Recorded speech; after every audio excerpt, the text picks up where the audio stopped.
A ideia desse podcast é a gente falar sobre marketing, negócios e tendências. E hoje eu tenho a honra de receber um ídolo meu em outra atividade que eu também pratico, além dos negócios. Eu consigo sempre investir ali umas 2, 3 horas por dia para treinar jiu-jitsu com a minha esposa e com os meus filhos. Como praticante de jiu-jitsu, eu sou muito fã desse cara, então eu estou muito feliz hoje de receber o Rodrigo Cavaca aqui no nosso podcast. Obrigado por ter vindo, Cavaca. O Cavaca, ele é multicampeão de jiu-jitsu, foi campeão mundial, campeão europeu, campeão brasileiro, tem uma carreira de atleta incrível. Todo mundo conhece o Cavaca pela sua botinha, pela sua chave de pé, mas ele é um cara que tem muito mais jiu-jitsu do que isso. O Cavaca também é um grande formador de campeões, entre eles, né, nada mais, nada menos do que a lenda Marcos Buchecha. Cavaca hoje é empresário, é um cara professor, cara à frente da Zenit, uma grande rede de academias no mundo inteiro, formador hoje de pessoas e não mais de atletas, né, Cavaca? Por favor, fica à vontade, a palavra é sua. Ô, Vitor, muito obrigado por esse convite, né? Fico muito feliz e honrado de estar aqui contigo batendo esse papo. Eu tenho certeza que vai ser algo muito construtivo, não só para nós, mas para todas as pessoas que estarão acompanhando, tá? E vamos falar de pontos importantes, assim como você já tocou, né? Você treina jiu-jitsu com a sua família. Isso para mim é o mais importante de todo esse negócio que envolve o jiu-jitsu hoje. Perfeito. Cavaca, antes da gente começar para valer, eu só não posso esquecer de te mandar um abraço do meu mestre, Alexandre Henrique, o mestrinho lá da Gracie Morumbi. Mestrinho que foi... A gente estava batendo papo antes sobre essa proximidade que o jiu-jitsu traz pra gente, né? O mestrinho, ele foi adversário do Leandro durante muito tempo, né? E acabou sendo o treinador do Leandro no final da carreira do Leandro, que infelizmente deixou a gente, né? Uma história triste, mas enfim, o Mestrinho pediu para te mandar esse abraço aí, ele também é um grande fã seu. Ele é um pouco mais novo que você, né? Então vocês não foram contemporâneos ali, mas ele com certeza se inspirou também. Com certeza, eu conheço muito, acompanho o trabalho do Mestrinho, né? Admiro bastante o trabalho de vocês, né? Eu tenho um grande amigo, né? Que foi um grande parceiro de treino, que treina com vocês também, que é o Fábio Romão.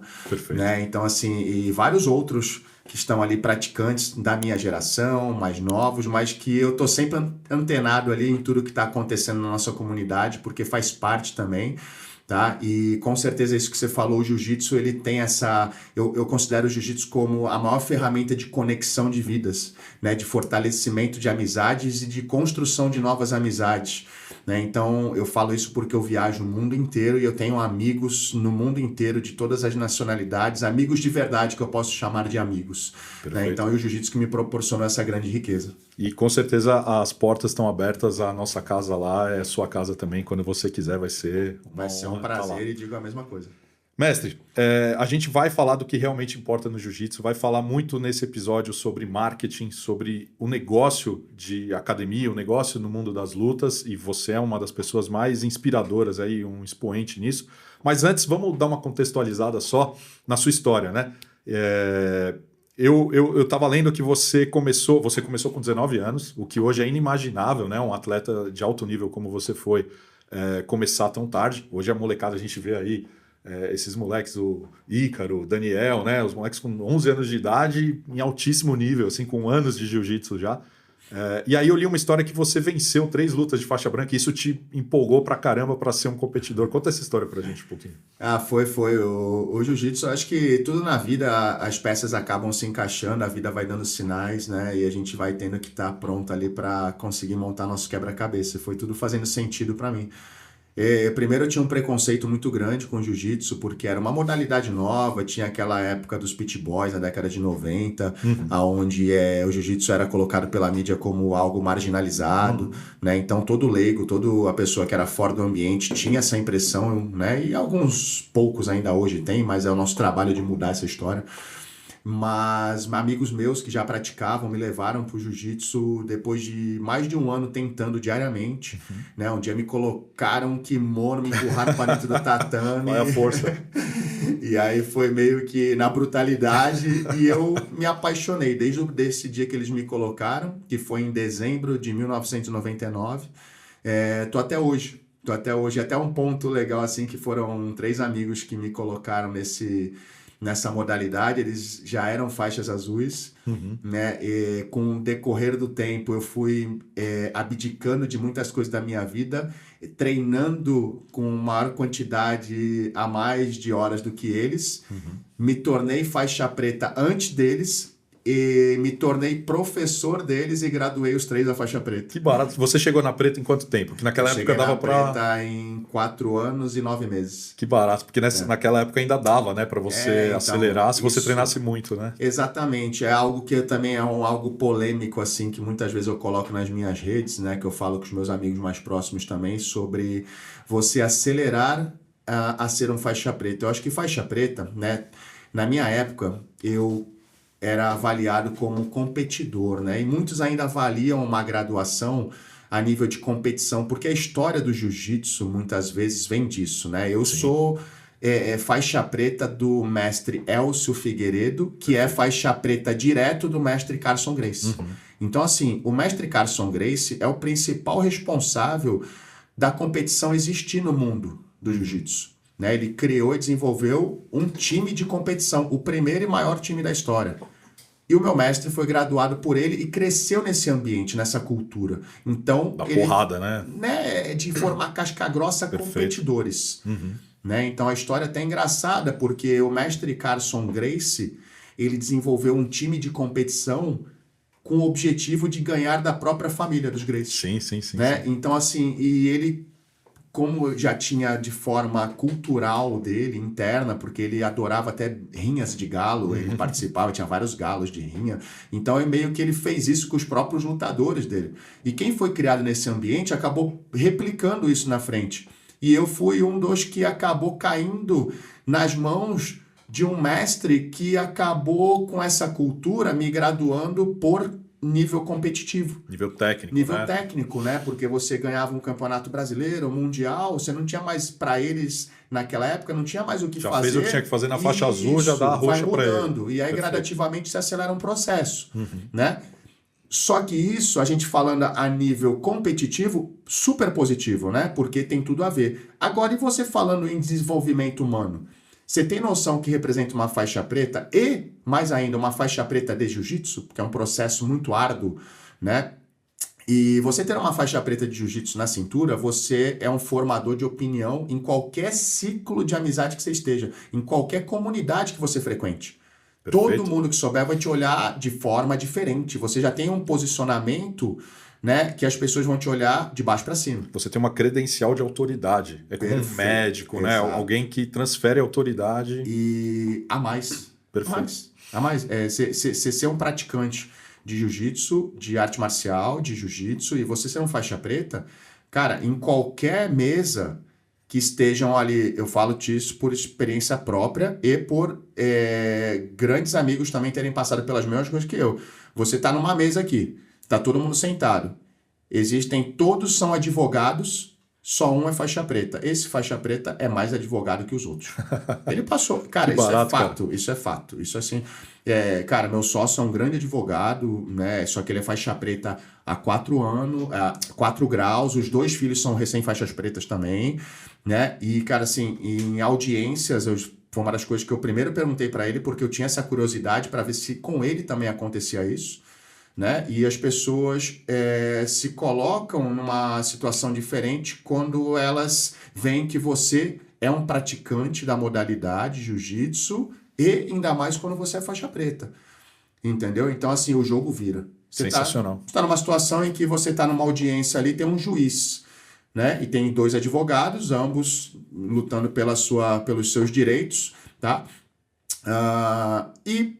Vamos dizer que você é o faixa preta e você está com um ralado no rosto, né? O que muitas pessoas têm uma má impressão, e você está com esse ralado no rosto. E o juiz percebe, e aí, doutor, você estava brigando na rua? Brincando, né? Então, para quebrar aquele gelo, ele fala, não, estava treinando. Ah, estava treinando o quê? Jiu-jitsu. Ah, você pratica jiu-jitsu? O juiz interagindo com o advogado. Imagina se esse juiz pratica. Não, aí a gente fala, né? É um barato esse quando a gente encontra outro praticante. Parece que é seu irmão, né? Isso. Você nunca viu o cara na vida. Exato. E assim, é tão bom que seja assim hoje, porque não era assim, né, no passado. E a gente vai falar disso daqui a pouco, sobre essa transformação da imagem do jiu-jitsu e até mesmo da forma como os próprios praticantes, né, hoje em dia se veem e tal. Mestre, conta um pouco pra gente, então, da sua transição, então, de atleta. Você foi um atleta, você ganhou, como eu disse, o europeu, ganhou o brasileiro, ganhou o mundial 4 vezes, né? Foi. Ou seja, você é atleta world class, um dos grandes ídolos do jiu-jitsu, que em algum momento você percebeu que você não ia ser atleta para sempre. Poderia, né? A gente vê aí as competições de Master hoje, Megaton, né? Sim.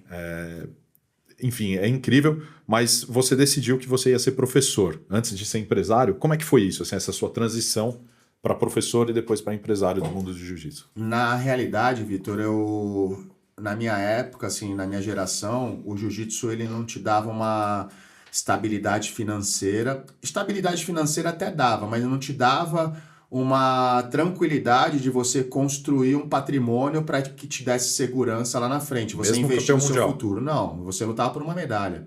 O que dava estabilidade financeira para a gente eram os patrocínios que nós tínhamos, independentes de conquistas de títulos direcionadas diretamente às federações, né? Hoje as próprias federações elas pagam premiação para os campeões. Na minha época nunca pagava nada. Você ganhava o mundial, você ganhava uma medalha, né? E aí com essa medalha você tinha que ter a habilidade de entender o que você tinha conquistado, de trabalhar estrategicamente com esse nome que você conquistou com esse título para poder fazer dinheiro. Dando aula Dando ou aulas particulares, fazendo marketing para a tua equipe, arrumando novos patrocínios, gerando visibilidade para os segmentos que eram interessados em estar naquele meio. Então era um conjunto de habilidades que eu digo muito que a Federação Internacional, por não pagar prêmios, me ajudou a ser quem eu sou hoje. Que legal. Entendeu? Porque muitas pessoas criticam, tem que pagar. Sim, mas tem que pagar. Um monte de gente que critica, que fala que tem que pagar, é aquele que nunca vai ganhar. Entendeu? Só faz barulho, entendeu? Porque a federação só vai pagar pro campeão. Ela não vai. Só que, né, para ser campeão tem 50 pessoas na chave. Só vai pagar para um. E os 49 que mais reclamam são os que nunca vão ganhar. Entendeu? Então não é isso que gera sustentabilidade ali. Pagar, lógico, pode ali dar um prêmiozinho, parabéns, você ganhou. Mas não vai resolver a vida do cara também, né? A vida de ninguém. Maior que seja, né? Nem do campeão resolve, porque com prêmio, cara, que as pessoas não têm noção. A federação pode pagar $10 mil hoje por um título mundial. Só que você tem noção quanto custa uma periodização para você chegar num título mundial? As pessoas não têm a mínima noção de fazer esse cálculo, cara. Quantos anos são de preparação ali? Cara, não tem, cara, assim, não tem noção. Então não é. Aquilo ali é um plus, mas o que te dá realmente a expertise do processo da periodização, do processo da medalha, né? Isso aí vai te trazer uma habilidade de que você consiga aplicar em outros meios para você aí sim construir sua estabilidade, seu patrimônio. Voltando à sua pergunta, eu no começo, né, eu tinha que trabalhar. E o meu trabalho, né, não era que nem hoje, que é só treinar e gerar resultado competitivo. Não, o meu trabalho era treinar para conquistar as minhas medalhas. Ao mesmo tempo, desde o primeiro mês que eu sou faixa preta, 20 anos atrás, em 2005, eu abri minha academia e eu dava aula para turmas comerciais, eu dava aulas particulares, eu treinava os meus atletas para serem campeões. Então, simultaneamente, eu fazia tudo. Então, por mais que eu dedicasse grande parte do meu tempo... 2005 isso. 2005. Você foi campeão em 2010. Eu fui campeão a primeira vez em 2010, depois em 2013. Então você teve essa vida multifacetada aí durante muito tempo e mesmo assim conseguiu... Exatamente. E assim, eu fui construindo isso, né, de forma simultânea. Por mais que eu dedicasse 80%, 90% do meu tempo para a minha vida de atleta e treinador de atletas, eu tinha minha academia. Entre erros, muito mais erros do que acertos, eu ia pegando uma experiência para que no futuro eu pudesse aplicar quando eu virasse a chave. Eu sabia que isso ia acontecer. Na minha cabeça sempre teve isso. Eu vou investir em um período da minha vida, na minha profissão de atleta, né? Só que em um determinado momento eu vou parar, porque isso aqui não vai me dar o próximo passo. Você já tinha essa visão desde a época que você era atleta? Porque é um dos pontos positivos, por mais que eu tivesse começado tarde, o jiu-jitsu com 19 para 20 anos, eu já trabalhava, eu já estava no segundo ano da faculdade, eu já tinha tido uma base, uma estrutura familiar, um nível intelecto que eu já tinha essa noção. Então, o ponto positivo de ter começado tarde é que eu já tinha uma visão diferenciada de um garoto do que uma criança. Perfeito. Então eu já sabia que aquela fase competitiva ia ser até mais curta do que dos outros, porque eu já tinha perdido uma parte dela. Eu não tinha começado no tempo que seria certo. Você pegou a faixa preta com 23, 24 anos, foi isso? Exatamente. E aí você correu com 29 anos, você foi campeão. Eu fui com 29, campeão 30 mundial, anos, né? Fiz 30. Eu fui, nas 2 vezes que eu fui campeão de faixa preta, eu já era master. Olha aí, e você foi campeão de adulto, né? Eu fui campeão de adulto, né? Eu nunca lutei de master. Inclusive vou lutar agora a primeira vez. Boa sorte, vou voltar na torcida. Obrigado.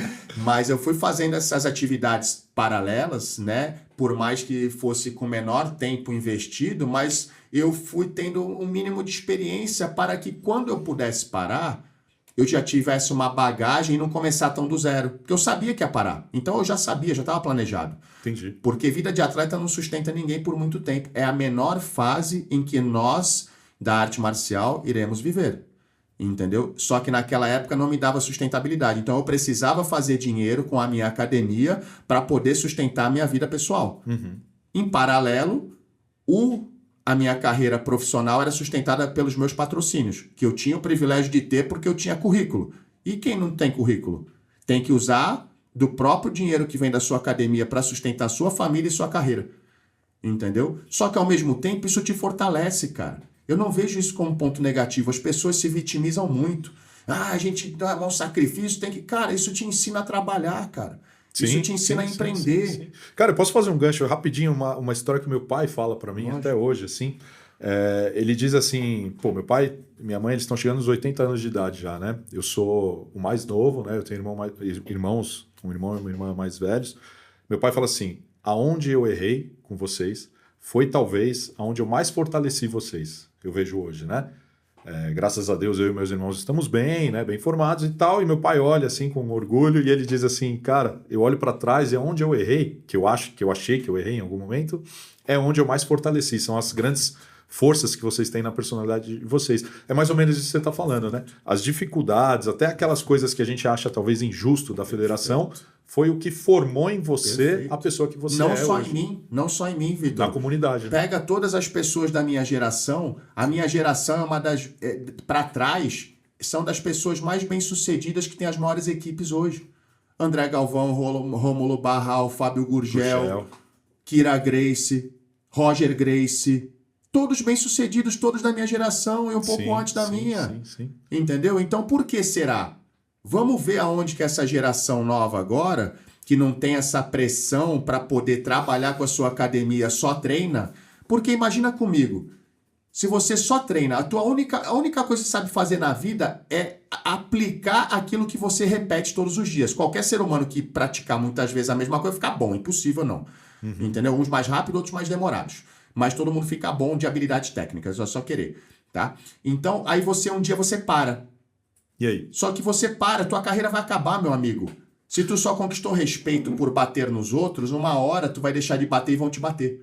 E tu perdeu todo o respeito que tu conquistou. Uma coisa muito, muito importante que você deixou a bola pingando, assim. Você disse que qualquer um pode ficar bom. Sim. Qualquer um pode ficar bom de jiu-jitsu, é só treinar, repetir aquele movimento várias vezes, você vai conseguir executar. Qualquer um pode ser um professor bom também ou não? Sim, treinamento. Você acha que é uma questão... Para você ser professor é uma preparação. É uma preparação. Fantástico. Só que assim, ser professor não é ter uma faixa preta na cintura. Esse é o grande problema que as pessoas acham. Confundem, né? A comunidade, da cultura do jiu-jitsu, na realidade, te gradua por você ser campeão e daqui a pouco o campeão tem uma faixa preta e abre uma academia. E não é além da faixa preta, não é você ser bom de jiu-jitsu, né? Não, tem muito cara bom de jiu-jitsu que você não sabe transmitir, velho. Perfeito. Você não sabe. Você não é que você sabe aplicar, que você sabe transmitir. Você tem que capacitar a tua didática, você tem que aperfeiçoar a sua pedagogia, sua andragogia, você tem que aperfeiçoar a sua oratória, você tem que ter um nível de relacionamento intelectual ali, inteligência intelectual que você possa abordar. Emocional. Todas as pessoas. Cada um é cada um. Entendeu? Você não posso dar a mesma aula para ti, pro teu filho, para tua esposa. Eu vou dar 3 aulas diferentes, talvez no mesmo momento. Eu vou saber ter a habilidade de interagir, né, e fazer as colocações para acordo com cada cliente que eu tenho na minha frente, no meu tatame. Entendeu? Só que para isso tem que estudar. Perfeito. Simplesmente uma faixa preta na cintura não me torna professor de nada, me torna um praticante por tempo determinado que eu alcancei os requisitos mínimos para que eu possa ser graduado daquilo, mas não sei transmitir nada daquilo que eu aprendi. Entendeu? Então, assim, é bem diferente. Só que a cultura nos proporciona um direcionamento de faixa preta a professor. Não existe isso. É uma capacitação totalmente diferente. Uma coisa, outra coisa, outra coisa. Perfeito. Eu li uma vez, eu não sei se eu li ou se eu escutei você falando no seu Instagram, algo do tipo, isso é muito profundo, assim, porque isso leva a gente para um próximo passo dessa discussão. Você falou algo nesse sentido, assim, que para você ser um professor, e aí retoma até aquela conexão que você falou, que é a imagem de um faixa preta na sociedade. Para você ser um bom professor de jiu-jitsu, você tem que também limpar a sua vida pessoal. Com certeza. Não adianta... E aí a gente entra em searas, assim, da hipocrisia, né? Não adianta o cara querer ensinar uma coisa que ele não faz. Porque não é só ensinar o movimento, não é só ensinar a bater nos outros, né? O faixa preta, cara... Eu tenho filhos aí chegando na adolescência agora e tem essa questão da figura masculina que eles vão projetar. Uma hora eles vão negar o pai, né? Que é natural. E aí eles vão se ancorar numa outra figura masculina que muito provavelmente vai ser o professor de jiu-jitsu deles. Que é o super-herói. Que é o super-herói, exatamente. Eles começam a perceber que o pai não é aquele super-herói. Porque ele vê que aquele professor pode bater no pai se ele quiser. E bate, e bate, professor. É primitivo. É instinto primitivo que nós temos dentro de nós, a gente não controla isso. Perfeito. Cara, essa é uma questão muito importante também, né? Essa questão do nosso cérebro primitivo. Sim. E como a luta, ela se conecta nisso. Mas retomando aqui para a gente não perder esse gancho. A importância de você, como um faixa preta de jiu-jitsu, reformar a sua vida, corrigir o que precisar ser corrigido, porque você vai ser exemplo para outras pessoas. Principalmente se você quiser ser professor, você precisa ser referência em tudo que você faz e não dá para ser de mentira. Isso tem que ser de verdade. Queria que você falasse um pouquinho sobre isso. Cara, isso é um tema, Vitor, que, assim, cara, é um tema de horas, cara, que eu posso ficar falando aqui horas. Mas eu vou te voltar a esse tema com uma pergunta. Você disse para mim que você treina jiu-jitsu hoje com quem? Com a minha esposa e meus filhos. Sua esposa e seus filhos. Vamos lá. Você, para ter colocado os teus bens mais preciosos, que é a tua família, no ambiente, o que esse ambiente precisa ter? Respeito e cuidados. Sim, eu preciso confiar, né? Exatamente. Então, você tem que olhar para o líder e você tem que sentir que ele é uma pessoa respeitosa e cuidadosa. Consequentemente, se o líder os abaixo dele também são, porque ele dá o exemplo e o exemplo arrasta. Ele forma a cultura. Ele forma a cultura. Ele é o responsável pela formação da cultura daquele local. Agora, se você, por um acaso, vê aquele cara que é o líder falando, né? Ele é casado, falando com alunos que são solteiros ou casados, mostrando Instagram de mulherzinha, falando da mulher dos outros. Chega a mãe de aluno, ele tá ali falando com uma intenção, com uma má intenção ali que todo mundo já percebeu, né? Acabou o treino, ele tá saindo com os alunos para fazer coisas ilícitas, né? Final de semana, ele tá se reunindo, enchendo a cara com os alunos. Jamais vai dar aula pra minha esposa, né? E pro meu filho. Cara, você colocaria a sua família num ambiente como esse, com uma pessoa que lidera como esse? Entendeu? Só que esse cara, ele pode ter sido tudo isso no passado. Só que um dia ele aprendeu o que é ser professor. E ele aprendeu o que é certo, porque as pessoas estão em constante evolução. Perfeito. Então, para eu ter mais autoridade ainda, é importante que eu tenha sido o outro lado no passado e evoluído para que, com os meus próprios exemplos e os meus erros, eu me torne uma pessoa melhor no futuro. Então, consequentemente, a quem eu sou hoje, com o aprendizado que eu tive, porque eu já experimentei do outro lado e já sei o que gera, e hoje eu tenho esta oportunidade de fazer diferente, eu conquistei o teu respeito devido à minha evolução. Eu conquistei a tua admiração e a tua confiança em colocar os teus bens mais preciosos sob minha responsabilidade. E hoje você falar para tua mulher: leva os meninos para treinar hoje, fica à vontade lá, e você não precisa nem estar junto, que você sabe que vai estar num ambiente que todo mundo vai estar ali para somar e não para subtrair. Cara, é isso, é a construção, é essa a construção, é essa que eu falo. Pô, como é que você sabe que uma academia é boa? Chega lá e vê se tem famílias. Chega lá e vê se tem famílias, vê se tem crianças, vê se tem esposas, vê se tem maridos, todo mundo num ambiente harmonioso, porque onde tem família, tem coisa boa. Porque nenhuma pessoa é maluca de colocar os seus bens mais preciosos nas mãos de qualquer um. Perfeito, professor. É isso mesmo. Bom, vamos fazer uma transição então agora para o tema que realmente a gente quer falar nesse momento contigo. A gente falou da transição do atleta para o professor. Esse professor, você pode até comentar também como foi formar o Bochecha rapidamente para a gente, e tantos outros, né, que você já formou. Aliás, eu assisti o BJJ Stars que você estava ali pilotando o Felipe, né? E, cara, impressionante, parecia videogame o negócio, é surreal ver isso acontecer, né? Esse nível de conexão que você tem e como você enxerga o jiu-jitsu diferente, né? Qualquer um pode ser professor, mas eu acho que poucos enxergam o jiu-jitsu desse jeito. E aí, como foi a sua transição, então, de professor, formador de campeões e tal, para o empresário? E aí você pode até, inclusive, pincelar essa questão de você enxergou isso, não sei com qual velocidade, de que o business, né, o negócio das academias e tal, ele não pode se apegar a formar atletas campeões. Porque existe uma questão do ego e da vaidade no jiu-jitsu muito grande, a gente sabe disso, que é muito gostoso você ser campeão, é muito gostoso você ver a sua academia no topo do pódio, você levar atletas e ver lá, pô, meus atletas foram campeões e tal, mas isso não paga as contas, né? O que paga as contas são as famílias, a gente acha que, eu acho que é 1% das pessoas que praticam jiu-jitsu que competem, mas quem paga as contas são os 99%. Então conta essa transição de você professor, formador de campeões ainda no ambiente competitivo, para o empresário Rodrigo Cavaca, dono, um dos donos junto com o Robert, né? Da Zenit. Conta para mim. Vamos lá. Então, como eu te disse, em paralelo à minha carreira de atleta, eu também me tornei treinador, porque eu treinava para competir e eu era a figura de maior exemplo, de maior referência. Então, todo mundo via eu fazer aquilo, muitos queriam fazer também. E aí foi quando a gente começou a construir uma grande equipe de competição.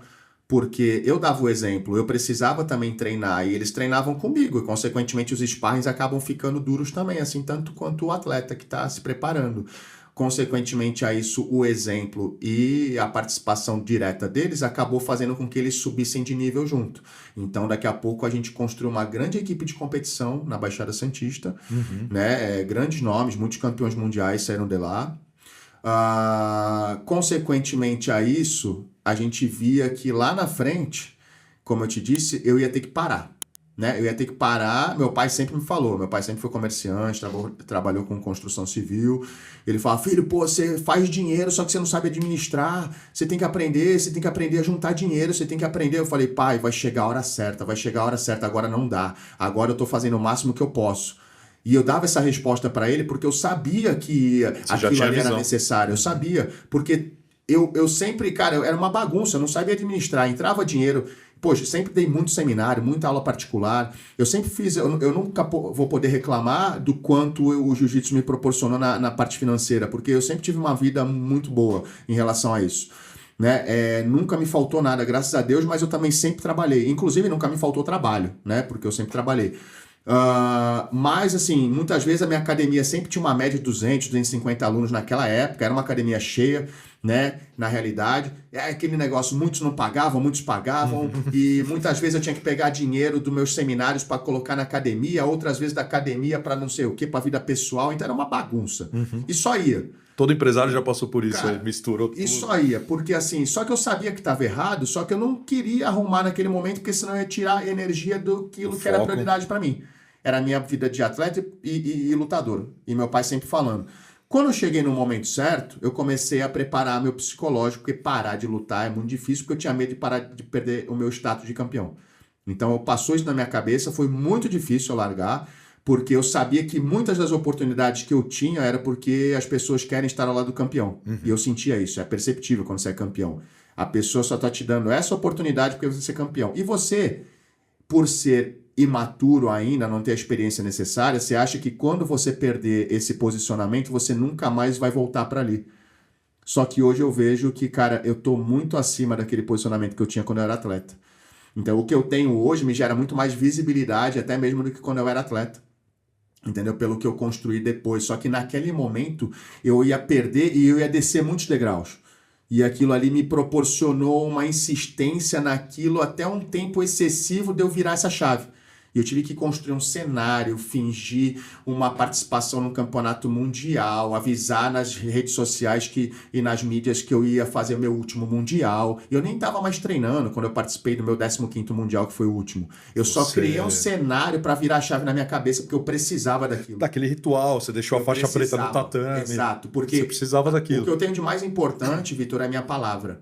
Então, naquele momento que eu anunciei para as pessoas, eu fiz um combinado com todo mundo, comigo, mas com todo mundo. Eu coloquei minha faixa no tatame ali, eu fiz aquele ritual e eu nunca mais poderia voltar para aquele ambiente. E eu sabia que daquele momento para frente eu ia pegar tudo aquilo que eu sabia que eu precisava fazer e ia investir todo o meu tempo de treinamento do tatame agora fora do tatame. Nossa, cara, que bonito isso. Você fez um compromisso público que era impossível para você pela sua personalidade, você não podia quebrar sua palavra. Então você, a partir dali, você era obrigado a construir outro cavaco. E eu sabia que eu tinha, só que eu não conseguia sozinho.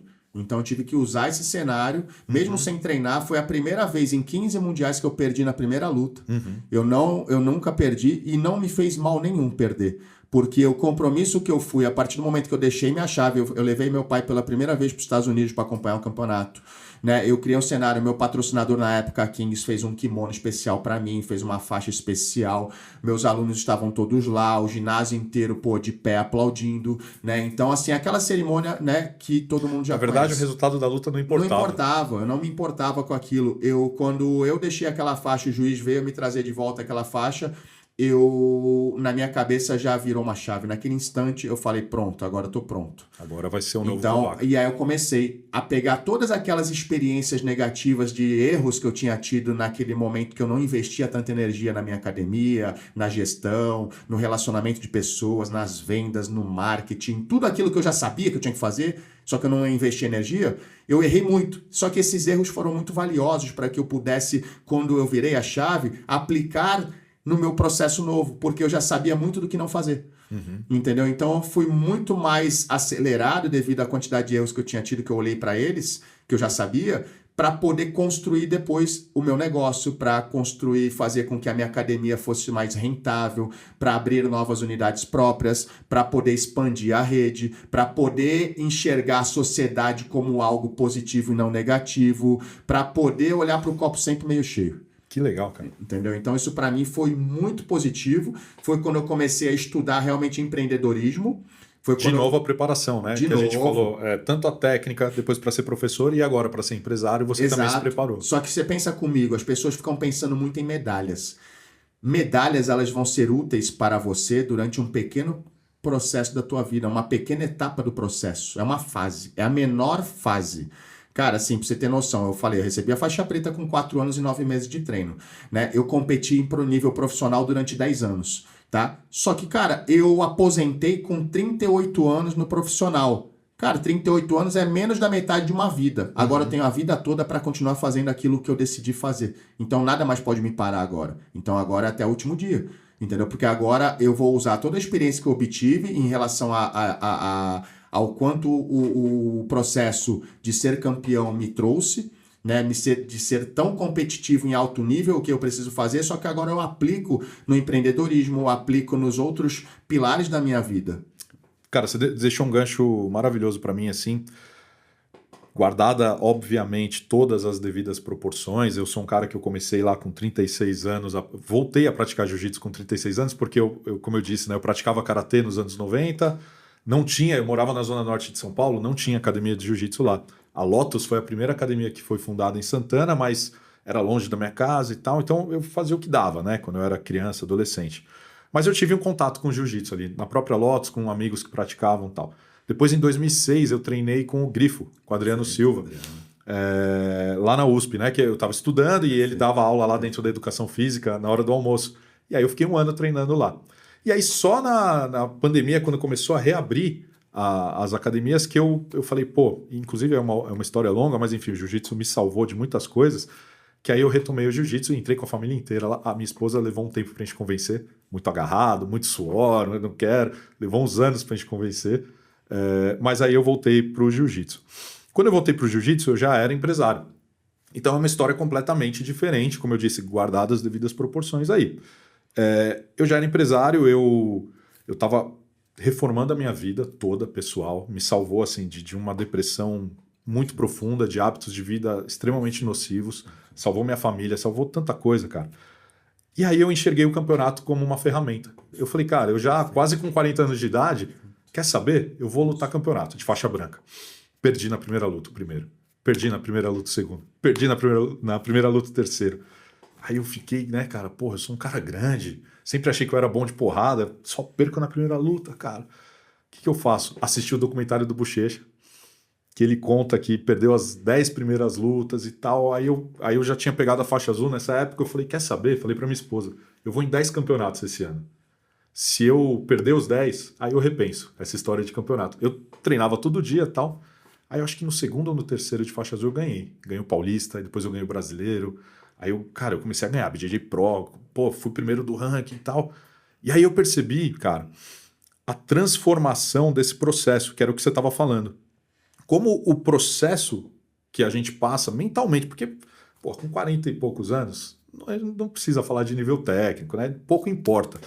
Agora, a transformação mental que eu passei, ela foi tão grande com os ciclos de preparação para o campeonato, que isso transbordou para o Vitor empresário. Então, o meu negócio, ele começou a prosperar de um jeito, e aí eu comecei a enxergar a correlação disso, assim, de como o jiu-jitsu estava transformando coisas em mim que eram extremamente necessárias de serem transformadas.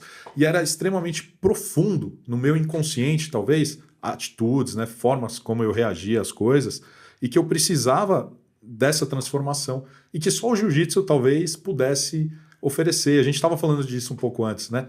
E eu falei para você, pô, você acha que a intensidade do treino de jiu-jitsu, ela é... Porque, pô, eu pratiquei karatê 14 anos, mas eu não estou nem falando de eficiência da luta, tal, estou falando do processo mesmo. O jiu-jitsu ele é um processo tão profundo. Tem um outro professor da academia, o professor Danilo, foi meu professor há muito tempo, que ele fala assim, cara, o jiu-jitsu, ele te atravessa e te transforma de dentro para fora. Isso é tão importante para todo mundo que você estava falando. Eu acho que todo mundo, a gente acaba meio que virando uns evangelizadores do jiu-jitsu, né? Todo mundo que a gente conhece, a gente gosta, a gente ama, a gente quer que pratique jiu-jitsu para sentir isso, né, cara? Para sentir essa transformação. É isso, Vitor. Exatamente isso. Essa, na verdade, cara, assim, você chegou num ponto que é a minha missão hoje, né? A minha missão, eu tenho lá... Eu faço com toda a minha equipe de colaboradores, desde o primeiro momento que eles começam a trabalhar comigo, eu faço uma entrevista com eles e falo, escreve nesse papel aqui 3 objetivos que você tem de médio a longo prazo. E a gente vai buscar isso aqui junto, mas você tem que olhar isso aqui todos os dias e você tem que mirar isso aqui todos os dias, tem que entender o porquê você levanta da cama todos os dias. Uhum. E eu também tenho esses 3 pontos, e um deles é viajar o mundo inteiro e mostrar realmente o que o jiu-jitsu pode impactar a vida das pessoas da sociedade, como uma ferramenta de transformação. Então é exatamente isso. Essa é a missão, uma das missões que eu tenho hoje, depois que eu entendi o que é a arte marcial e o quanto ela pode beneficiar as pessoas e uma sociedade. Uhum. Tá? Obviamente eu digo que a gente não tem o poder imediatamente de mudar um mundo de 7,5 bilhões de pessoas, mas a gente tem o poder de mudar o nosso mundo. O mundo daquelas pessoas que nós gostamos, de que nós temos acesso. Por que você quer fazer a propaganda daquilo que é bom para você? Porque te faz muito bem, você quer o bem daqueles que você gosta. Sim. Você quer o bem da tua esposa e teus filhos. Então, por isso que você quer que eles vivam aquilo que você vive. Né? Então, por isso que eu falo muito que as pessoas têm que, os líderes têm que se aperfeiçoar nisso e ter esse entendimento o mais rápido possível, para que eles possam oferecer esse tipo de situação que ocorreu na sua vida, na vida da maior parte das pessoas. Uhum. Porque nós somos formadores de opinião, nós somos líderes de comunidades. Uhum. E nós lideramos pessoas fortes.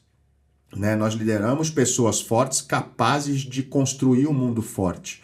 Né? Então hoje nós conseguimos, através da arte marcial, fazer com que você seja um empresário melhor, você seja um pai melhor, você seja um marido melhor. Um cidadão melhor, né? Para a sociedade. E que você, através da tua autoconfiança, da tua autoestima, nunca aplique as técnicas que você sabe de luta fora do ambiente de treino. Perfeito. Mas que elas, ao mesmo tempo, te transformem na pessoa mais forte que você poderia ter sido.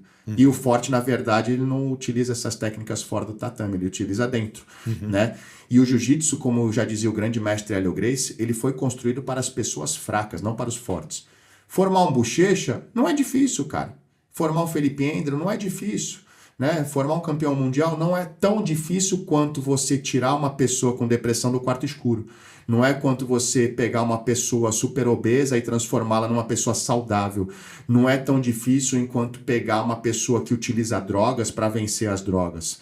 Entendeu? Mas o jiu-jitsu tem total poder em relação a isso para transformar pessoas comuns em pessoas fortes, pessoas fracas em pessoas fortes. Fantástico, professor. E aí você chega num ponto também que, assim, eu tenho o meu círculo de influência, né? Minha família, meus amigos e tal. Você tem um círculo de influência muito maior pelo alcance que você tem por ter sido um grande campeão no passado e hoje um grande empresário. Então, né, e hoje com as redes sociais, a gente já vai começar a entrar no assunto da Rotearte e tal. Você tem um alcance gigantesco com as redes sociais e você talvez junto com o Fábio Gurgel e a Kira Gracie, eu não sei se você quer colocar mais pessoas nessa prateleira, como dos grandes responsáveis, na minha opinião, pelo rebranding do jiu-jitsu, né? Reposicionamento. A Rotearte é uma agência, como eu falei, de comunicação e a gente faz muito trabalho de branding para empresas. E um branding que é muito mais do que um logotipo. É muito mais, né? O logotipo a gente fala que é só a expressão visual da marca ali. A marca ela tem todo um conceito que apoia o que as pessoas vão pensar daquilo. Então, quando você pensa em Nike, quando você pensa em McDonald's, você já tem um sentimento com relação àquilo, e isso é fruto de um trabalho de branding muito bem feito dessas grandes empresas. O jiu-jitsu, a gente que vem desde os anos 90 aí, que assistiu Royce Gracie lá em 1993, o jiu-jitsu ele tinha uma imagem. Então, quando eu falo de jiu-jitsu para o meu pai e para minha mãe até hoje, assim, eles ainda têm um pouco, eles não querem ir nos campeonatos, eles acham que é um negócio muito violento e tal. Porque o jiu-jitsu ele teve uma imagem nos anos 90, começo dos anos 2000, de uma coisa de pessoas briguentas e tal. Eu não posso deixar de falar que eu sou de uma escola Ryan Gracie, né? Então é exatamente isso, assim, né?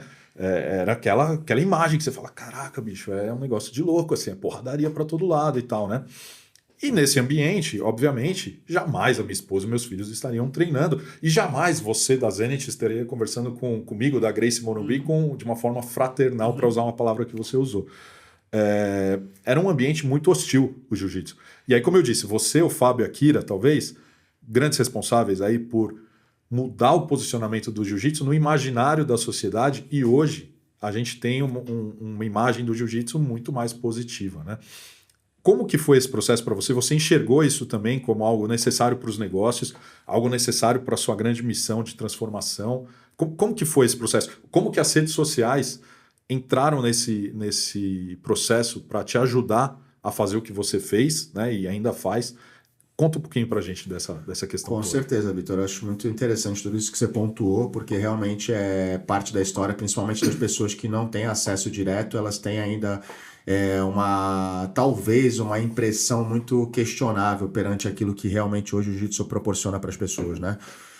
Eles veem mais como uma luta do que como uma ferramenta de desenvolvimento humano, né? Então, legal. Só que eu, Fábio, a Kira, né? Assim, tem alguns outros, mas esse assim, a nível de Brasil mesmo, que os brasileiros têm acesso, somos que mais trabalhamos com as redes sociais hoje, né?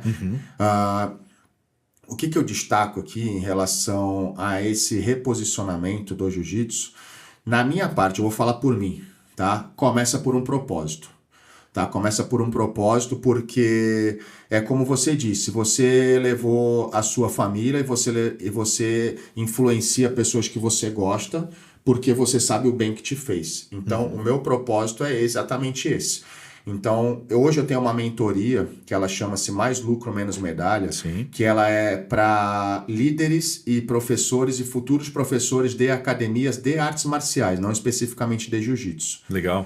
Então, o meu propósito com essa mentoria, que foi desenvolvida, é um processo de muitos anos que eu consigo colocar em prática agora, tá? Vamos fazer 3 anos dessa mentoria, para fazer com que pessoas que tenham o objetivo de viver do jiu-jitsu, elas consigam de forma digna, né? Elas não têm a necessidade de achar que elas precisam ser campeãs mundiais para poder viver, que elas tenham que ir para o exterior para poder viver. Não, eu dou para elas a opção. Eu vou te instruir dessa forma no empreendedorismo para que você possa escolher aonde você quer morar, com quem você quer trabalhar, em que cidade, em que país, tá?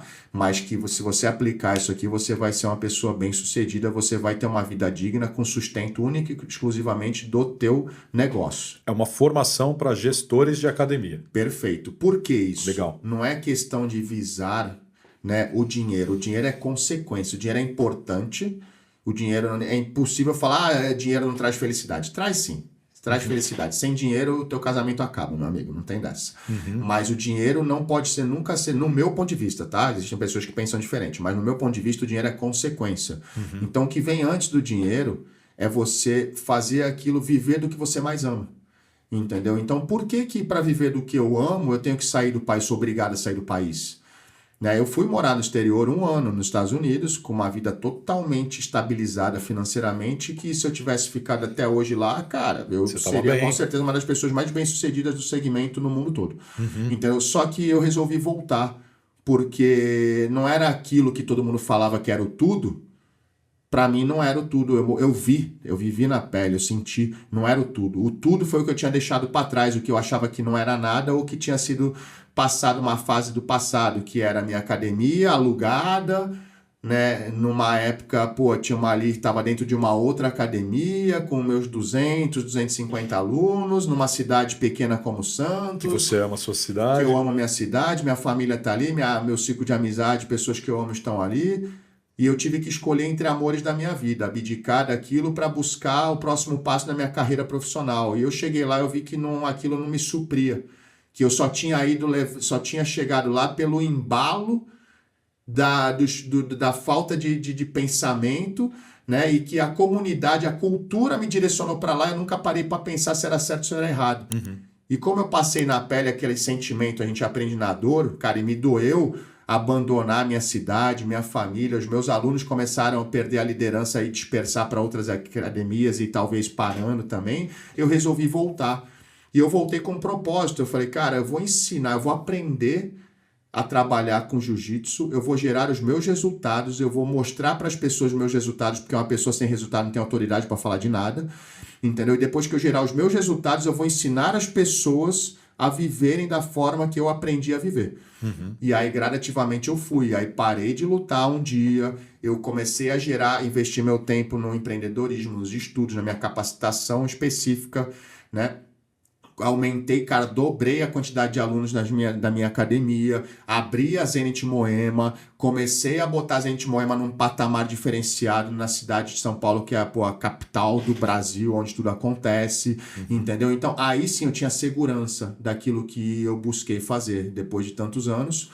E eu falei, cara, agora tá na hora, com esses resultados que eu tenho, já tenho autoridade para falar, agora eu vou começar a ensinar as pessoas como seguir esse caminho, porque aí cada um vai escolher onde quer viver e não vai ser mais obrigado a largar os seus bens mais preciosos, sua cidade, sua família. E aí eu comecei a entender esse processo, comecei a praticar, né, essa mentoria, aplicar. Hoje nós temos uma comunidade de, cara, mais de 300 donos de academias envolvidas nessa comunidade, das 5 turmas, tá? Então, assim, e com isso a gente fez a transição, né, de lutador para professor para empresário. Entendeu? Então, assim, só que tem um propósito por trás. E, consequentemente, hoje eu faço essa mentoria no digital, que se tornou uma das principais fontes de rendas que eu tenho. Entendeu? Então, assim, eu juntei o útil ao agradável, né? Eu construí meus resultados, eu planejei, eu sabia que um dia eu ia conseguir mostrar isso para as pessoas, mas o que mais me motiva é fazer com que pessoas consigam ter essa sensação que eu tenho hoje. Entendeu? De falar, caramba, você acabar uma turma de mentoria e você ouvir feedback de falar que, em 6 meses a pessoa dobrou o faturamento da sua academia, um pai de família, que hoje eu ensinei para ele que se ele trabalhar junto com a esposa dele e com os filhos dele na academia, ele vai construir um ambiente familiar em que vai atrair mais famílias para aquele local. Consequentemente, é muito prazeroso você viver num ambiente onde só existem famílias, entendeu? E, consequentemente, no lado business, você acelera um processo muito grande de captação, porque se você age em cima de um familiar e você trabalha com famílias, você tem mais clientes em potencial ao redor ali que são leads quentes. Sim. Entendeu? Então você está acelerando o processo devido a um bem-estar, a um propósito muito grande. Perfeito. Entendeu? Então essa é a historinha. Mestre, você você agora tocou num ponto. Você já ouviu falar do Círculo de Ouro do Simon Sinek? Já ouviu falar desse autor? Não. Ele é um autor inglês que ele tem vários livros publicados e palestras no TED Talks e tal, e ele fala muito de empreendedorismo e tal. E ele tem esse conceito do Golden Circle, que é assim, todo mundo sabe o que faz. Poucas pessoas sabem, no mundo dos negócios, todo mundo sabe o que faz. Poucas pessoas, imagina um círculo grande assim, poucas pessoas sabem como faz. Raríssimas pessoas sabem o porquê elas fazem. Esse é o Golden Circle. As pessoas que sabem o porquê elas fazem o que elas fazem são usualmente as pessoas que brilham, e as marcas que sabem. Quando a gente faz um trabalho de branding, por exemplo, a gente implementa essa técnica porque assim você precisa saber o porquê que você existe como empresa, assim como a gente precisa saber o porquê que a gente existe como pessoa. E aí eu vou respeitosamente discordar de você num ponto de algo que você disse. Eu te perguntei, qualquer um pode ser professor? Você falou, claro, é treinar e tal. Concordo que qualquer um pode ser treinado para ser professor. Agora, você tem um propósito, você tem um porquê que é muito bonito, assim. E quando eu falei que o jiu-jitsu me salvou de uma depressão, tal, seu olho brilhou, assim, você deu um sorriso, assim, dá para perceber o quanto você realmente se entusiasma genuinamente, assim, no seu coração, de enxergar o jiu-jitsu como uma ferramenta de transformação e de desenvolvimento humano. Isso é muito bonito e só por causa disso você é o professor que você é e talvez o empresário que você é. Eu quero te mostrar um negócio que você não se lembra quando você me encontrou lá em cima. Você falou, muito prazer. Mas na verdade a gente já se conhecia. Sei que sou eu de faixa branca há muitos anos, contigo lá em Santos. Como eu te falei, você é meu ídolo. E você não é o meu ídolo por causa dos seus títulos, mas por isso que eu percebo, né, em todos os seus vídeos, em todas as suas falas, por causa disso, assim, eu acho isso tão bonito e eu tenho uma gratidão pelo jiu-jitsu, né, tão grande e, consequentemente, por você, porque se não fosse, talvez você reposicionando o jiu-jitsu no mundo como você fez, talvez minha família nunca estivesse lá. Então eu sou muito grato a você e eu queria te dar esse presente aqui, ó, em forma de gratidão por você ter vindo aqui hoje bater um papo comigo. Obrigado, professor. Tem 2 livros aí que eu acho que você vai gostar. Não sei se você já os leu. Não sabia se você comia chocolate, sei que você é todo saúde e tal. Garrafinha da Roteart. Um livro sobre criação, que é o Roube como um Artista, que foi um livro bastante importante para mim. E esse livro eu não sei se você já teve contato com ele. A Arte Cavalheiresca do Arqueiro Zen. É um livro maravilhoso, cara. Isso aqui vale ouro. Muito obrigado. Cara, assim, é uma situação que até me, cara, assim, pra mim você falar isso, na realidade, porra, Vitor, pra mim é muito impactante, porque realmente mexe comigo, né? É verdadeiro.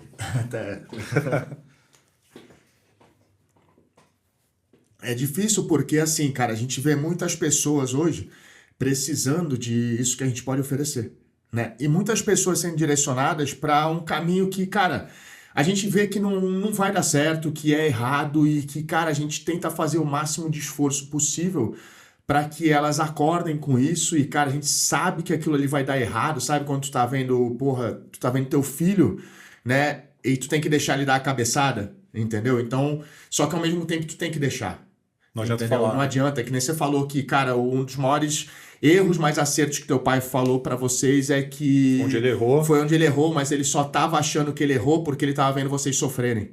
Entendeu? Mas ele, sem o sofrimento, que ele tivesse proporcionado um sofrimento controlado, vocês não seriam quem vocês são, vocês não se orgulhariam de quem vocês são e ele não se orgulharia de quem vocês são. Entendeu? Então a gente vê isso na comunidade jiu-jitsu, né? E muitas vezes eu sou impactante com as palavras porque... eu tenho que ser impactante porque o ser humano, ele precisa muitas vezes daquela chacoalhada para acordar, porque foram muitos anos das pessoas precisando, né, de informações, de acesso e transformando errados em certos, né? E a única maneira muitas vezes da gente dar uma acordada nas pessoas é numa chacoalhada. Só que nessa chacoalhada metade cai para lá e metade vem para cá, né? E muitas pessoas não estão prontas ainda, né? Mas por que eu continuo? Por que me dá força isso? Porque eu vejo que metade que caiu para cá a gente está conseguindo, entendeu? A gente faz um trabalho de desenvolvimento humano, a gente busca um ambiente familiar, a gente busca situações em que nós possamos proporcionar às pessoas aquilo que hoje nós temos, o que o jiu-jitsu, que a arte marcial nos deu. São valores totalmente voltados à nossa essência. A arte marcial, cara, Pô, você fala de jiu-jitsu, para mim é arte marcial. Arte marcial é totalmente ligado à essência. Essência é ligada totalmente a valores, a princípios na formação do cidadão. Sim. Cara, também tem a medalha, também tem a competição. É só um detalhe, né? Mas pode ter, assim como você falou, a competição ela serve para te tornar uma pessoa mais equilibrada, que gere mais resultados na tua profissão, dentro da tua casa, como um bom líder. Mas ela também tem que ser equilibrada, porque tudo que é desequilibrado ali vai acabar fazendo mal. Né? Então a gente quer buscar isso. Né, mostrar que a competição ela é positiva para nos direcionar como pessoas mais fortes, mas que ela, se tiver ou não tiver ela, a gente também consegue fazer esse processo. O importante é termos líderes que tenham essa consciência, que consigam sustentar suas famílias de forma digna, né? Porque, cara, é muito triste você olhar para pessoas em ambientes, né, em cidades mais isoladas, até mesmo em grandes capitais, em bairros mais pobres, que eles não consigam rentabilizar por falta de informação. Porque nós temos o jiu-jitsu na mão. O jiu-jitsu, cara, é um material, é um produto dos mais valiosos do mundo. Brasileiro, cara. Fantástico, né? O jiu-jitsu, cara, realmente o jiu-jitsu salva, assim como te salvou, como me salvou. Cara, o jiu-jitsu salvou minha vida, salvou a sua vida, salvou a vida de milhares de pessoas no mundo e continua salvando e vai continuar salvando. Entendeu? Então, assim, essas pessoas, elas têm que aprender o mais rápido possível como é valioso isso que elas têm na mão. Entendeu? Só que quem é o responsável por isso são as lideranças. Só que as lideranças que hoje em dia nós temos foram formadas numa cultura de errados virando certo. Sim. E o meu trabalho é desconstruir isso. A minha estratégia é totalmente a desconstrução de muitos errados que acabaram virando certo para mostrar que é errado, certo é certo. Né? Consequentemente a isso, nós vamos alcançar pessoas que realmente precisam do jiu-jitsu. O competidor, ele precisa do jiu-jitsu? Sim, mas a sociedade precisa muito mais do que o competidor do jiu-jitsu. Sim, os 99% que a gente estava falando. Né? Exatamente. Então essa é a nossa missão, meu irmão. Obrigado pelo carinho. Desculpa de não ter lembrado a foto, cara. Assim, muitas pessoas passam lá. Então, eu vou te contar uma coisa que foi incrível para mim. Eu fui faixa branca, né? Como eu te mostrei nessa foto ali. Eu fui visitar a Zenit. Você me recebeu de uma forma tão profissional e ao mesmo tempo carinhosa, assim, que eu lembro que você me passou lá pra mulher ali que cuidava, não sei se é ela ainda que cuidava ali da recepção. Dona Mari. Isso, a Mari, né? E ela foi super carinhosa, tal, falou comigo no WhatsApp, e aí eu marquei e fui lá num sábado, eu tava de férias em Santos, fui lá treinar. Quando eu cheguei na academia, eu já logo te encontrei, você é meu ídolo, né? E você veio falar comigo, tal, eu falei, puta, que legal, né? Treinei lá, tal, treinei com o Ícaro, que também eu era aluno do Ícaro, né, cara? Aí eu falei, nossa, que legal aqui, né, meu? E a galera... Depois fiquei na resenha lá com os caras e tal, foi muito legal. Aí passou uns meses, você deu um seminário de chave de pé reta, né, de botinha. E aí eu fui. E aí eu saí do vestiário e dei de cara contigo. E eu já tava de faixa azul daí. Você olhou e falou, pegou a faixa azul. E eu falei, caraca, ele lembrou de mim, bicho. E eu achei aquilo, eu falei, falando disso, é verdade, eu falei, como que ele lembrou de mim, cara, né? Eu vim aqui um dia e tal, eu achei aquilo muito legal. E só pra não esquecer, cara, de mandar um abraço também, você sempre fala que pessoas boas atraem pessoas boas, né? A gente tem um grande amigo em comum, que é o Fabinho, o Fábio Duarte, o mestre lá da Wave Jiu-Jitsu lá de Ilhabela. Fabinho. E foi graças a ele e a Cíntia, que trabalha na Rotearte hoje, que a gente fez essa conexão para você vir aqui. Então não posso deixar de agradecê-los também. Com certeza. O Fabinho é um cara aí que, mais uma vez, né? O Jiu-Jitsu é essa ferramenta incrível de conexão.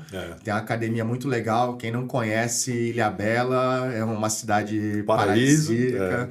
A academia do Fabinho é incrível, tá? Sempre que eu vou lá, tá melhor do que tava a última vez. E um ano ele reformou a academia 4 vezes, porque precisou ampliar. Top, né? A pousada do Fabinho e a Nai, de vários outros. Eu tenho vários amigos faixas pretas lá. Flechinha lá também. Flechinha. Tem a pousada também, o Fábio Durello, né? O Edinho, que é o dono do Manjericão, do Converse, empresário da região também. Né? Então, assim, o jiu-jitsu conecta essas pessoas. Eu faço um evento lá chamado Family Camp. Que é onde a gente vai... No Ianai, né? No Ianai. Eu boto meus alunos, eu fecho a pousada do Fabinho, às vezes eu fecho do Durello também, do Flechinha. Eu levo famílias para lá. Vila Samoa, incrível também. né? E aí a gente almoça e janta tudo no Manjericão, que é do Edinho, e a gente vai passear de barco num outro cara que também é do jiu-jitsu, tudo aluno deles. Então a gente aluga escuna, vai fazer mergulho, vai andar de jipe, tudo conexão do jiu-jitsu com as famílias das nossas academias. Muito legal. Fortalecendo a comunidade, porque a comunidade, né, eu disse, é o nosso mundo, é o nosso mundo. Pessoas semelhantes a nós. Nós andamos ao lado de pessoas semelhantes a nós, o que isso nos fortalece. O Ícaro fala uma coisa que é muito louca, assim, eu lembro dele falando que, pô, o Brasil é uma abstração, o Brasil é muito grande, cara. O que a gente vai conseguir realmente transformar é isso, né? Dependendo do seu círculo de alcance ali, o que a gente consegue transformar é o nosso mundo. Nosso mundo. Não o mundo de todo mundo, né? Mas o nosso mundo. E, Vitor, muitas vezes a gente não precisa, a gente gasta muito tempo e nós somos direcionados a gastar o nosso tempo e não investir no nosso tempo. Consumindo coisas. Com coisas fúteis em que a nossa energia não vai fazer diferença alguma se tiver lá ou não. A tarifa do Trump. Cara, o que me interessa? A gasolina vai para R$10. Cara, qual o problema? Vamos lá. Qual é o meu poder de decisão numa situação como essa? Nenhum. Então, eu tenho que resolver. O que eu faço? Gasolina R$10. Deixa eu fazer as contas aqui. Putz, não vai dar mais para andar de carro. Vem no meu carro, alugo, compro uma bicicleta. Beleza, legal. Ah, não, eu consigo. Então, eu sou empreendedor, então se eu trabalhar mais, eu ganho mais. Então, eu vou trabalhar um pouquinho mais para continuar andando de carro para pagar a gasolina R$10. Pronto, está resolvido. Decide e continua, meu irmão. Foca a sua energia onde você tem controle. Né? Assim como as pessoas também. Entendeu? Assim como a ida para um campeonato. Não adianta eu ficar pensando o que meu adversário vai fazer. Eu tenho tu deixa ele fazer o teu. Exato. Cara, exato. É aonde as pessoas se perdem. Sabe por que quando você vai lutar os primeiros campeonatos, os teus amigos, você tá indo bem, vai pro campeonato. Chega no campeonato, tu trava, não consegue fazer nada do você que fica preocupado com o que o cara vai fazer. Lógico. Isso aconteceu muito na minha carreira, inverso também. Depois que surgiu o negócio de chave de pé, de botinha... Cara, a galera era tão perceptível pra mim que a galera ficava preocupada com isso. Você começou a ganhar a luta com mais caras facilidade. Melhores do que eu ficavam preocupados com a única coisa que eu sabia fazer e acabavam perdendo. E, aliás, eu assisti muita luta sua que você não ganhou com a chave de pé. E eu achei aquilo mó barato, porque você ficou muito famoso com a chave de pé. Porque não tinha no cenário, né? Então, assim, eu não criei nada. Eu aprendi com um americano, com o Max Bishop, me ensinou, eu trouxe a transição Pokémon, né? Eu adaptei. Mas assim, cara, como eu era carente de informação sobre essas técnicas na comunidade, eu fiz uma carreira de 2-3 anos ali, gerando resultado em cima delas. Mas, depois que isso passou, o pessoal ficou com essa fama... Tanto medo de te dar o pé que dá outra muito coisa. Louco. Teve luta, Vitor, que eu... vou te falar, em campeonato grande, que eu enrolei o pé, eu engatei, e o cara deu. Eu, com medo de quebrar, você nem apertou. Aí eu... Caraca, eu não entendi, porque, cara, eram campeonatos grandes, brasileiro, pan-americano. Caras duros. E eu, cara, machucou, eu sempre preservei muito a integridade física dos meus adversários, independente se era meu adversário, não era meu inimigo, era meu adversário. Sim, perfeito. Não, Cavaco, ia machucar. Eu falei, tá bom então, né? Ganhou na fama mesmo. Era na fama, então isso, cara, mostra onde muitas vezes o faixa branca trava. Porque se ele focasse naquilo que ele treinou para fazer, ele ganhava daquele cara. E o paralelo que a gente faz para a vida, né? Que a gente estava falando. Certeza. Cara, não fica pensando o que o outro vai fazer, no que está acontecendo lá, não sei quantos quilômetros daqui. Né? Bicho, foca nos problemas que você tem para resolver hoje. Que você acorda, faz uma lista. As pessoas que estão perto de você, o seu negócio, né? A sua zona de influência. Foca nisso. Muito legal, Vitor. Perfeito, muito mestre. Legal. Obrigado, cara. Obrigado mais uma vez. Eu agradeço. Um prazerzão. Foi, cara. E vamos tirar foto com as faixas novas agora. Vamos. Agora já é roxa. Valeu, mestre. Obrigado. Pô, prazer. Pessoal, esse podcast, mais uma vez, vai ficar no nosso canal do YouTube. Os cortes vão para as redes sociais. Foi um prazerzaço falar com o Rodrigo Cavaca hoje. Hoje foi praticamente realizar um sonho, né? Sentei e fiquei 1 hora conversando com um grande ídolo meu do jiu-jitsu. Aprendi muita coisa. Tenho certeza que as mensagens que ele passou vão ser muito importantes também para todo mundo no mundo dos negócios, do marketing e também do jiu-jitsu. Valeu, galera, e até o próximo.